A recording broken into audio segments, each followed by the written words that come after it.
Jangan lupa subscribe YouTube channel Metro TV News dan jangan lupa nyalakan notifikasinya.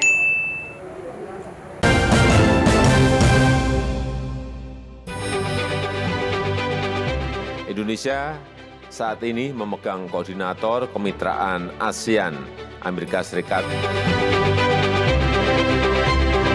Dan saya berharap para CEO perusahaan-perusahaan besar Amerika dapat membangun kerjasama.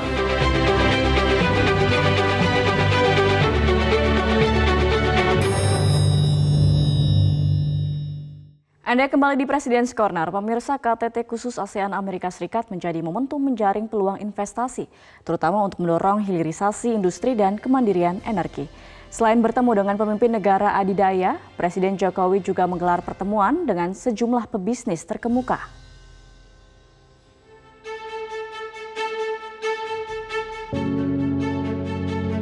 Pekan ini, Presiden memulai lawatan ke Washington DC, Amerika Serikat. Agenda Presiden di negeri Paman Sam adalah untuk berpartisipasi dalam KTT khusus ASEAN Amerika Serikat. Kehadiran Presiden Jokowi berperan strategis karena saat ini Indonesia menjadi koordinator kemitraan ASEAN Amerika. Indonesia saat ini memegang koordinator kemitraan ASEAN Amerika Serikat periode 2021-2024. Indonesia berharap KTT khusus ini akan menghasilkan kerjasama yang dapat berkontribusi bagi perdamaian, bagi stabilitas, dan bagi kemakmuran di kawasan. Agenda kerja Presiden di Amerika memang padat. Berbagai pertemuan penting telah dijadwalkan, termasuk dengan para pebisnis yang diharapkan membawa investasi ke Indonesia.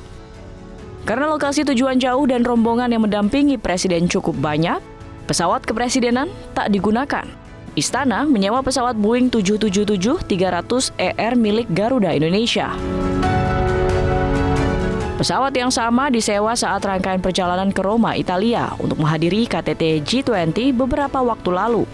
Pesawat itu kemudian berkeliling mengantar rombongan kepresidenan ke Skotlandia dan Uni Emirat Arab. Setelah menempuh perjalanan selama 24 jam, Presiden mendarat di Pangkalan Militer Andrews, Washington DC. Duta Besar Indonesia untuk Amerika Serikat, Rosan Ruslani, menyambut kedatangan rombongan kepresidenan. Karena Presiden tidak datang untuk kunjungan bilateral, maka tidak ada pejabat tinggi Amerika yang menjemput di bandara.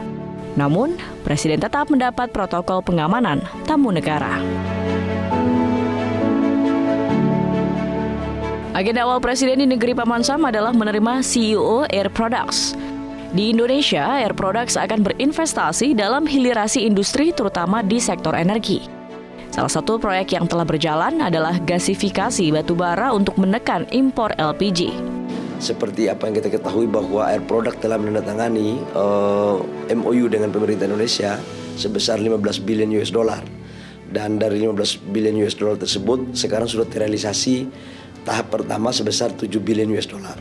Di mana adalah proyek DME, kemudian metanol di Balongan dan membangun juga metanol di Cepu. Sisanya kita akan bikin hidrogen yang akan dibangun di Indonesia dengan memanfaatkan beberapa bendungan-bendungan yang dimiliki oleh negara yang selama ini menjadi aset negara dan dikelola oleh Kementerian PU. Tidak hanya di sana, bahwa Presiden juga berdiskusi dengan Mr. Sevi bahwa akan membangun satu industri dari hulu ke hilir khususnya petrokimia. Karena kami berpendapat dalam diskusi tersebut bahwa hilirisasi harus dibangun dalam rangka bagaimana memenuhi kebutuhan dalam negeri, terutama menyangkut dengan DME ya, karena kita ini masih impor, kurang lebih sekitar 6-7 juta ton per tahun. Presiden kemudian bertemu dengan sejumlah pebisnis Amerika Serikat. Jokowi mengungkapkan berbagai potensi Indonesia seperti pertambangan hingga energi hijau. Presiden secara terbuka mengundang perusahaan Amerika Serikat untuk kembali berbisnis di ASEAN, khususnya Indonesia. Dan saya berharap para CEO perusahaan-perusahaan besar Amerika dapat membangun kerjasama yang konkret di G20 dan kerjasama dengan ASEAN, khususnya dengan Indonesia. Hadirin yang saya hormati, dengan populasi 270 juta orang yang mayoritas usia produktif, Indonesia terus melakukan terobosan dan inovasi untuk bisa naik kelas. Dengan wilayah yang luas, kekayaan alam yang berlimpah, Indonesia sangat kaya dalam penyediaan bahan baku industri serta penyediaan energi hijau. Sebagai salah satu negara penghasil biji nikel terbesar di dunia, Indonesia berkembang pesat dalam industri besi dan baja. Dan saat ini Indonesia menjadi negara penghasil besi baja stainless terbesar nomor 2 di dunia. Transformasi ini akan diikuti dengan barang-barang tambang seperti tembaga dan bauksit untuk aluminium yang akan menjadi tulang punggung industri energi baru dan terbarukan termasuk baterai litium dan mobil listrik. Selain itu, Indonesia juga sangat kaya dengan potensi energi hijau.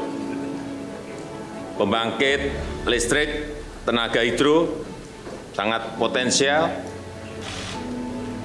Ada 4.400 sungai di Indonesia.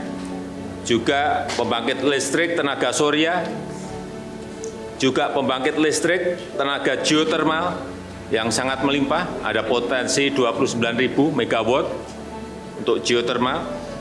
Kami memastikan bahwa produksi barang penting akan dihasilkan dari pembangkit listrik yang ramah lingkungan. Dan kami mengundang para pelaku bisnis Amerika untuk investasi di Indonesia. Agenda yang paling ditunggu dalam KTT khusus ASEAN dan Amerika Serikat adalah pertemuan para pemimpin negara ASEAN dengan Presiden Joe Biden. Pertemuan dikemas dalam jamuan santap malam di Blue Room Gedung Putih. Momen ini cukup istimewa karena inilah kali pertama Presiden Amerika Serikat menjamu para kepala negara ASEAN di Gedung Putih. Selaku koordinator kemitraan ASEAN Amerika Serikat, Presiden Joko Widodo mendapat kehormatan untuk membalas toast dari Presiden Biden. Dalam sambutannya, Presiden Jokowi mendorong terciptanya kemitraan strategis komprehensif.